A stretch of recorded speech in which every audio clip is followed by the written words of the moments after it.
back to Buffalo Bills Report tonight. We're going to talk about why Jazzy Life is moving on up once again. First, I would like for you to subscribe to this channel, hit that like button, hit that notification button, but also comment on this video. Why Jazzy Life is moving once again. It seems like she's moving to a smaller, rented apartment, somewhere where she can get all her bills paid all together. This is possibly one of the smartest moves that she has made.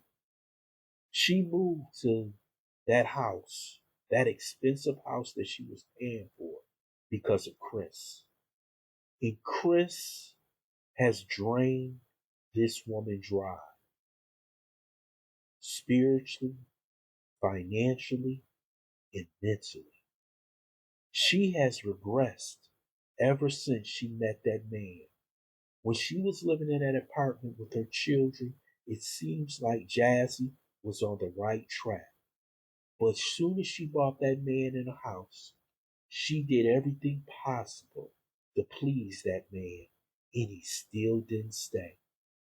So now she's going back to her roots, back possibly to an apartment, to where she basically has to pay her internet and her cable. That's all she has to pay, which is right for a woman of her stature and her financial capabilities.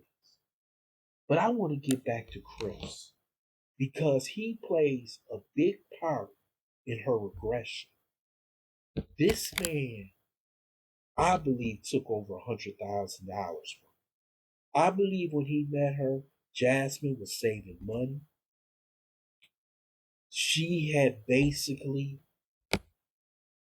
was getting money because of the pandemic. Remember, we were getting stimulus checks. We were getting, at that time, I wasn't getting, but women like Jazzy were getting extra money with food stamps because the kids weren't going to school. So I'm still wondering where all the money went. Oh, it went to Chris selling the food stamps. It went to paying for Chris's truck that she couldn't afford. It paid for his lifestyle when he didn't come home and stay with her, but he was out in the street with a 304. Jazzy has taken a lot of steps back because of this man. And she still protects Chris to this day, which I don't understand. Yes, that's Legendary's father. But this man has done you so wrong. You knew that this wasn't the man for Jazzy when she had no food. And he said, I'll pray for you.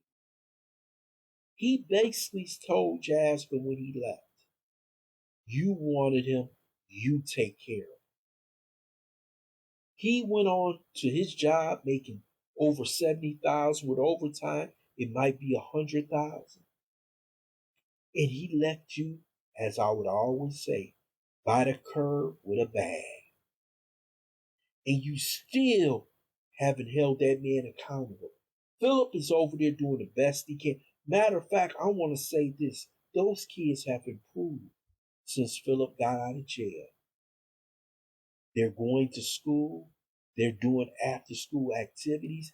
I want to say that Aiden has gotten much better. He's a lot more calmer. He's running track. He's playing football this year. Ava looked like she's getting a little bit stronger. She's cheerleading. All that is because of Philip and his mother basically saying that we have to take care of those kids because we know what Jasmine is not going to do. The only child that she cares about is Legendary. Legendary gets the best clothes. He can eat all day. I just saw her getting boxes. He had a corn dog. After the corn dog, he had a snack pack. Can you imagine those other kids having a snack pack? You know what she says to those other kids? You just say, get some water. But she's going through all this because she won't put that man on child support. She can at least get $500 a month. She can get his medical care taken for because everything is taken care of by the state. Secondly, you can make sure he gets all his survivor benefits because he works in a prison system. Anything can happen, but she won't do that.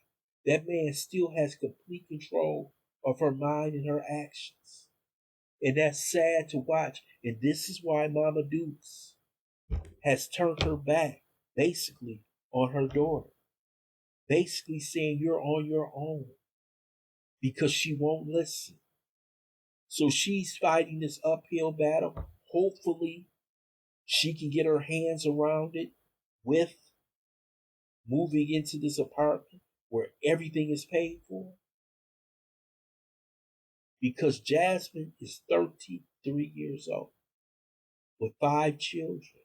And it seems like she doesn't have a vision to where she wants to be in 5 or 10 years. Yes, she said she wants to buy a house. Olivia K. Johnson says she wants to buy a house.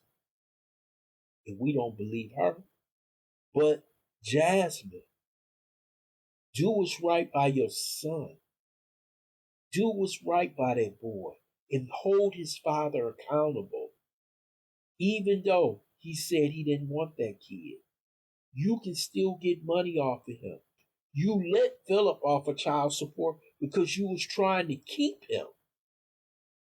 That man was giving you $1,000 a month for those 4 kids. And he owed $11,000 in back child support.